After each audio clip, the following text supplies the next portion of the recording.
Aproape 1 milion de inimi bat în regiunea Dobrogea. Români și aromâni, turci și tătari, lipoveni și greci. Toți au cel mai sfânt și cel mai scump bun din lume. Viața pe un teritoriu binecuvântat, între Dunăre și mare, pe care îl numesc acasă. Poartă în suflet mirosul sărat al Mării Negre. Se mândresc cu minunățiile deltei și cu cei mai bătrâni munți din România, locul unde pășești pe roci mai vechi decât dinozaurii. Dobrotici, conducător viteaz al Dobrogei, este cel care a dat numele regiunii. Noi luăm Dobrogea la pas în secolul 21 și o descoperim prin oameni, gospodării ce ne deschid porțile, rețete specifice, povești de viață, meșteșugari, legende încă vii prin ochii celor ce le duc mai departe. Începe Dobrogea la pas.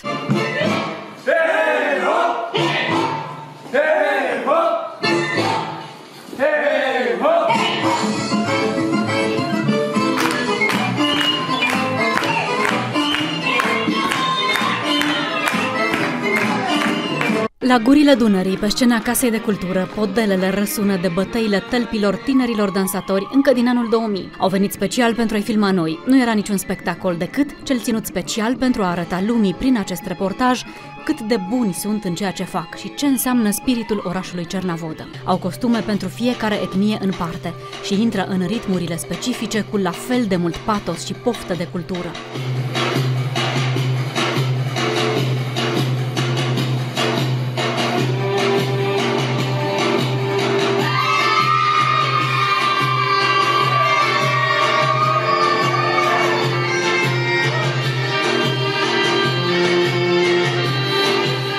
De parcă în venele lor ar curge câte un pic din sângele fiecărei etnii. Au câteva picături de sânge din cel al rușilor lipoveni, al turcilor și al aromânilor. Mă numesc Dani, am 12 ani și sunt cel mai mic băiat din ansamblul Mugurelul. Simt cum vine adrenalina și mă bucură foarte tare când îmi ies pașii. Costumele tradiționale sunt păstrate cu sfințenie, împăturite cu grijă.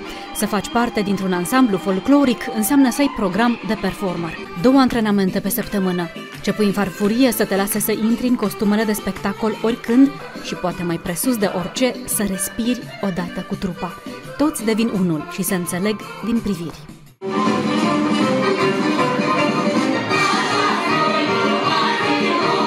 La vârsta la care alți adolescenți și tineri își petrec timpul în cluburi sau în fața calculatorului, ei, cei din ansamblul Mugurelul, ridică mândri steagul lor în aer.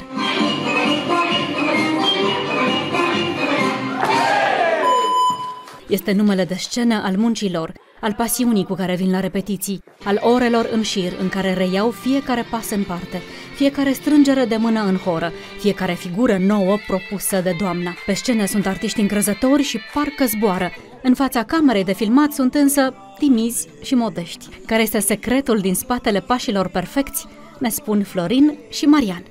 După foarte multă repetiții, cu ajutorul doamnei și domnului nostru instructor, am reușit să trecem de multe etape. Ne cunoaștem de foarte mult timp, am reușit să învățăm dansurile destul de greu, dar încet, încet avansăm. Mă simt bine, adică ca acasă mă simt. Ce gânduri pornești tu către repetiții atunci când vii aici? Că am venit să dau tot ce pot, să mă mai distrez, să mai socializez cu colegii. Este un oraș frumos, e plin de oameni frumoși, de talentați. Repetițiile? Da. Sunt locul vostru de întâlnire și de socializare. Da, e un loc unde putem să ne simțim deschiși, să facem absolut tot ce vrem. Să socializăm tot ce ține de prietenie și de orice aici putem să învățăm. De la grădiniță am început cu doamna Mazilu, a venit să facem dansuri moderne la grădiniță și apoi m-au trimis, de fapt m-a invitat doamna aici, la Casa de Cultură și apoi, după ce m-a văzut că mă descurc foarte bine cu dansul, m-a invitat și la dansul popular. Ne-a unit foarte mult și pe parcursul atâția ani ne-am și împrietenit. Și am păstrat o legătură destul de unită și sperăm că va fi așa și pe parcursul viitorilor ani. Care este spiritul vostru atunci când vă urcați într-un autocar și porniți către un festival? Este foarte, foarte frumos când plecăm oriunde, pentru că ne simțim foarte bine unii cu alții. Arătăm ce știm noi cel mai bine să facem și ne place când bucurăm oamenii cu dansurile noastre. Ne mai întâlnim, mergem, mâncăm ceva, ne distrăm, depinde de zi. Adelin este cel mai mare membru al ansamblului, are 22 de ani și vrea să devină inginer în energetică. Atunci când nu este pe scenă, este student la Politehnică în București, dar și-a propus ca profesia lui să prindă contur tot în orașul natal, la centrala de la Cernavoda. Sunt mândru că sunt cernavodean, deoarece există aici o multitudine de activități pentru tineri, eu fiind și o persoană tânără și mă regăsesc în anumite activități, grupuri și par mai fi că sunt oameni frumoși și înțelegători, oameni sufletiști buni. Mă bucur că sunt în acest ansamblu. Am venit aici deoarece și părinții mei au dansat înainte și de mic copil am fost adus aici. Ei devenind apoi instructori și noi activând, eu și sora mea, activând și noi ca și dansatori în ansamblu din care ei au făcut parte de-a lungul timpului și continuăm să ducem tradiția și tradițiile românești mai departe, împreună cu alte tradiții conlocuitoare ale etniilor conlocuitoare ale noastre. Așa am aflat că cea care le numără pașii și le dă ritmul este chiar mama a 2 dintre membrii ansamblului. Dar ea nu face doar asta, îi ajută să se schimbe, le leagă brâurile, le calcă pantalonii de spectacol. Și așa, din 2006, doamna Mariana simte că are 60 de copii, nu doar 2. Ei vin cu o energie debordantă pe care mi-o transmit și mie. Și dacă îi văd așa dornici de a învăța dansul popular, folclorul, ceea ce printre tineri nu este chiar des întâlnit, la ei este o mare plăcere să vină și să facă dans. Majoritatea vin direct de la școală, cu ghiozdanul în spate, direct de la școală, fără să meargă acasă, știu, să mănânce sau să se schimbe. Chiar și iarna, pe ploaie, pe vânt, pe nisoare, nu contează, pe căldură, ei sunt aici de câte ori îi chem. Noi suntem într-o zonă din punct de vedere cultural foarte bogată și diversificată. Avem etnii conlocuitoare cu care ne înțelegem foarte bine și am crezut că e de datoria mea și a noastră să-i reprezentăm și pe ei, acolo unde ne ducem în țară sau în străinătate, să prezentăm tot folclorul dobrogean, pentru că Dobrogea este pământ binecuvântat cu mult folclor diversificat. Mariana de acum se uită și studiază până și mimica tinerilor din ansamblu, dar în urmă cu 20 de ani era ea însăși pe scenă, o tânără dansatoare în ansamblu cu Adelin, bebeluș în căruț în timpul repetițiilor. Mariana era, cum să spun, era tot mămică pe vremea când era dansatoare, ca și acum, doar că nu așa de responsabilă, având în vedere că acum am în spatele meu atâția copii. Pe vremea aceea, ca dansatoare, cred că eram mult mai relaxată. Lăsăm cu greu în urmă toată energia și mândria și pasiunea celor din ansamblu și pornim atrași de alte acorduri, de cele ale clopotelor trase de părintele Vasile de la Biserica Lipovenească din Cernavoda.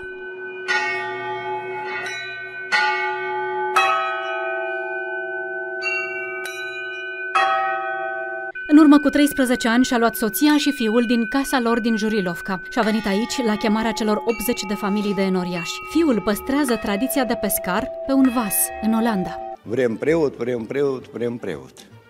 Și s-a găsit un preot. Și a ajuns vorba, venea episcopul de la noi, arhiepiscopul de la Slava rusă, de la mănăstire, și tot venea la noi acasă. Și ne-a întrebat pe mine și pe soție, m-a întrebat, zice, măi, v-ați gândit, mergeți la Cernavodă, nu mergeți? Eu eram deacon 7 ani de zile la Jurilovca. Cu dor de fiul lui în suflet, l-am găsit acasă pe părintele Vasile, într-o clădire cu o arhitectură simplă și luminoasă, chiar în curtea bisericii. Și-a pus roba și a deschis lăcașul de cult pentru a ni-l arăta. Bunul Dumnezeu m-a adus aici. Am făcut o biserică foarte frumoasă. Când am ajuns aici, am găsit decât geamuri și uși. Deci nu era nimic în biserică. Deci era, cum se zice, la roșu. Acum biserica este plină de viață, primitoare și îmbrăcată în icone din lemn, cu rame sculptate simplu și impunător. Pereții înalți sunt vopsiți în albastrul cerului, iar stele aurii acoperă interiorul cupolei. Părintele Vasile îngrijește singur biserica lipovenească din oraș. El ține slujbele, el ascultă spovedaniile și tot el face curat. Și ei sunt alături tot de mine. Orice mă sună, vin, mă cheamă, fac. vrea să facă o pomană, vrea să facă o feștanie, vrea să facă, să stăm de vorbă. La cei 62 de ani se gândește că în curând va veni timpul să se retragă înapoi la Jurilovca, acolo unde îi este sufletul. Până atunci își respectă îndatoririle și ne invită către Clopotnița cu 3 clopote. Este în construcție, iar el urcă pe o scară din lemn de șantier.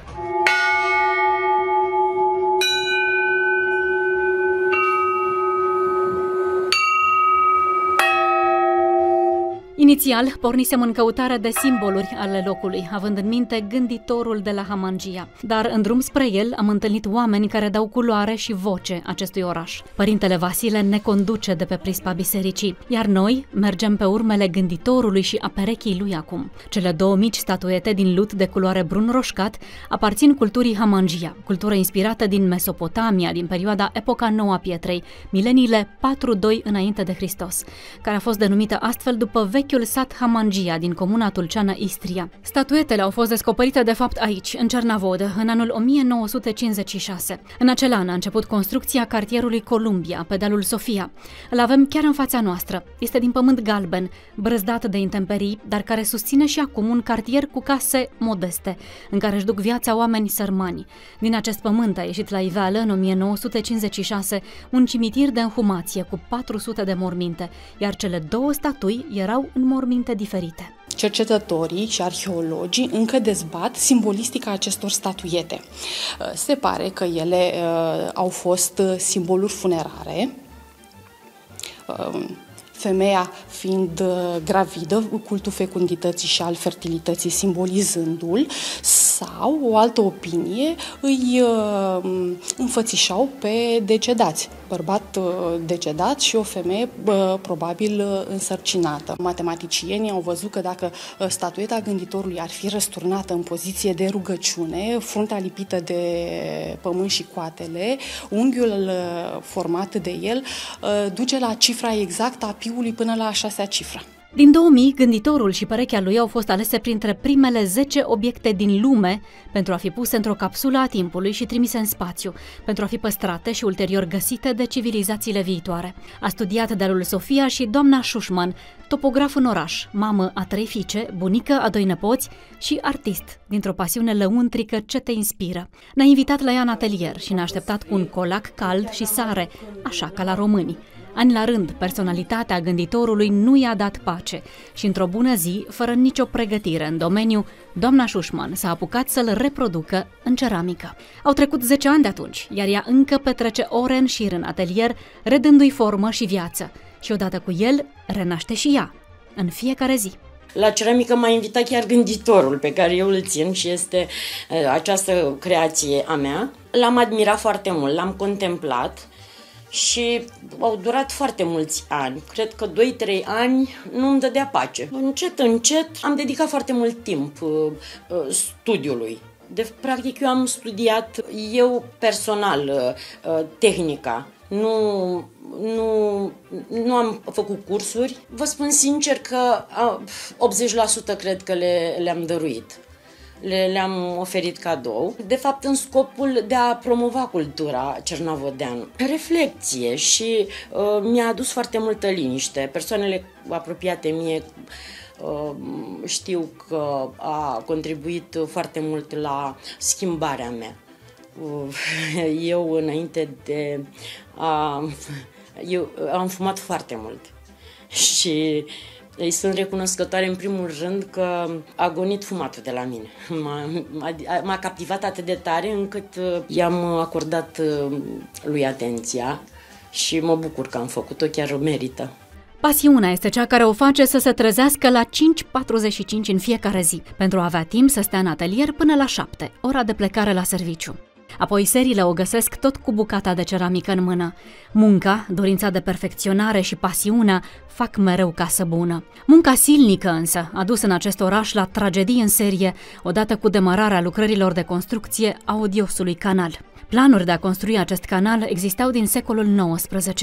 Încă de la alipirea Dobrogei la România, în 1878, a început să fie vehiculată ideea unui al 4-lea braț al Dunării, unul artificial care să scurteze drumul către Marea Neagră. Pentru că era dificil și costisitor de realizat, Carol I, realist fiind, a refuzat să se implice. Apoi, în 1949, Gheorghe Udej a primit ordin de la Stalin să demareze construcția și a dat startul săpăturilor pentru ceea ce avea să fie o gaură neagră pentru burghezia vremii și pentru toți cei ce se opuneau regimului. Ce s-a dorit, cum au înțeles comuniștii acest canal, construim cu burghezie și împotriva lor. A fost denumit Lagărul Morții. Aici au adus pe toți opozanții, în lagărele canalului, i-au adus pe toți opozanții regimului comunist. Printre lagărele de muncă, Cernavoda a deținut și el unul din lagărele mari, tot spre Columbia. Erau cam 1000 de oameni. În primăvara lui 1950, aici au venit primele barăci. Au fost înșiruite în 4 rânduri, cu câte 4-5 barăci. Era un lagăr mixt de femei și de bărbați. Nu se făcea nicio diferență de muncă între ei. De exemplu, o femeie trebuia să sape 3 metri cubi de pământ, 5 metri trebuia să o împingă o roabă pe un deal de 20 de metri, iar pe gât aveau juguri din sârmă pe care puseseră cârpe ca să nu le rănească. În aceste condiții, oameni minunați deveniți sclavi în secolul 20 rezistau puțin timp până când cădeau secerați de condițiile inumane. În 1953, la finalul primei etape a lucrărilor, a fost demarată o anchetă. Numărul mare de morți de aici atrăsese atenția, dar ce mai puteai afla? O evidență realistă nu fusese ținută de nimeni, nu erau considerați oameni, ci doar niște numere, care dispăreau peste noapte. Intelectuali, burghezi, oameni cu studii nu reprezentau nimic pentru trufia comunistă lipsită de fond, dar care se temea de mințile care gândeau. 2 săptămâni erau ținuți în morgă, apoi erau îngropați în taluzurile care se surpau, adică în marginea săpăturilor făcute chiar de ei. Își săpaseră singuri gropile. După 4 ani de muncă silnică în acest adevărat lagăr de exterminare, România a pierdut mii, poate chiar 10.000 de oameni de valoare. Ancheta vremii însă a tras linie sec, 1000 de morți. Lozinga lacărului de la Cernavoda era muncește și prin muncă te eliberezi. În 1976 au început lucrările de bază pentru a doua etapă a construcției. Canalul a fost inaugurat cu mare fast în mai 1984 de Nicolae Ceaușescu. Au fost excavate aproape 300 de milioane de metri cubi la canalul principal și alte 90 de milioane de metri cubi la ramura nordică, Poarta Albă Midiana Vodari. Prin comparație, mai mult cu 25 de milioane de metri cubi decât la canalul Suez și cu 140 de milioane de metri cubi mai mult decât la canalul Panama. Aici s-au turnat 5 milioane de metri cubi de betoane și odată cu ele au fost îngropați mare parte din cei ce au avut curajul să strige împotriva comuniștilor. Trecem și acum peste el, pe podul Angel Saligny, un alt simbol al orașului. Poartă numele inginerului care l-a proiectat și este o capodoperă a arhitecturii, chiar dacă a fost construit la începutul secolului al XIX-lea. După 2 concursuri în care niciun arhitect nu reușise să convingă cu proiectul său, acest tânăr inginer constructor român, cu tată educator de origine franceză și germană, cu studii liceale și superioare în Germania, câștigă concursul. Se spune că l-a considerat copilul său. În primul război mondial, atunci când trupele nemțești au ajuns spre Dunăre și vreau să treacă podul spre Constanța, că asta era acapararea podului, i s-a cerut să arunce în aer podul ca trupele să nu poată trece. Foarte greu a acceptat acest lucru și detonarea care a fost făcută l-a mișcat foarte puțin. Deci lucrarea sa nu a putut fi distrusă. Este numită foarte frumos de către Alexandru Vlahuță, în cartea sa, o dantelărie, un arc peste timp aruncat, și așa este. Am văzut pași de dans și am ascultat muzica etniilor. Am descoperit la pas un preot devotat. Am atins statuetele reproduse. Acum, haideți să și gustăm din acest oraș. Iată o rețetă autentică. Vinete ca la Cernavodă, o rețetă găsită de o gospodină de aici într-o carte veche de bucate cu care își răsfață și acum familia. Ne-a gătit-o și nouă. Rețeta am descoperit-o într-o carte de bucate care a rămas ca moștenire de la foști proprietari ai casei, de la care am cumpărat noi casa. Ce mi-a plăcut foarte mult la această rețetă este că îmbină, să zicem, ingredientele tradiționale românești, la care se adaugă și influențele turcești cu ienibaharul, care la noi nu prea se folosea, o boia dulce afumată, foile de dafin. Eu am tăiat deja vinetele și le-am dat cu sare, le-am lăsat la scurs, o să vedeți aici, și lasă toată zeama, da, toată amăreala, cum spunea mama. După care vinetele le voi trece prin făină pe rând, pe ambele părți, apoi voi merge la prăjit. Acum vom prăji vinetele, le vom numeni pe ambele părți, le scuturăm bine de făină, de excesul de făină când le punem la prăjit. Avem nevoie de 2 tigăi, una în care vom prăji vinetele și una în care vom prepara sosul. În prima punem vinetele la rumenit, iar în cea de-a doua vom începe cu ceapa, apoi când ceapa este pe jumătate gătită, adăugăm usturoiul mărunțit. După ce s-au gătit pe jumătate legumele, adăugăm și roșiile tocate mărunt.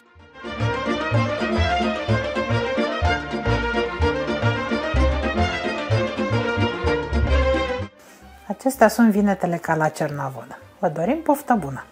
Delicioase vinetele ca la Cernavodă. Ne place să simțim, să cunoaștem și să ne retragem cu o privire panoramică asupra locurilor frumoase pe care le vizităm. Și vă arătăm și vouă. Piațeta centrală, totul alb, desăvârșit de cercul vieții din fața clădirii primăriei și a Casei de Cultură, ce poartă numele compozitorului Ioan Dimitrie Chirescu. Tatăl lui, preotul Chirescu, este cel care a pus bazele primei școli cu predare în limba română, în peisajul predării în chirilică și slavonă de până atunci. Ne mutăm în parcul Via Verde, 7 hectare de spațiu verde, alei, piste de biciclete, foișoare, fântâni arteziene și un mic amfiteatru pentru spectacole vara. De 2 ani este locul preferat de cernavodeni pentru plimbare și recreere în aer liber.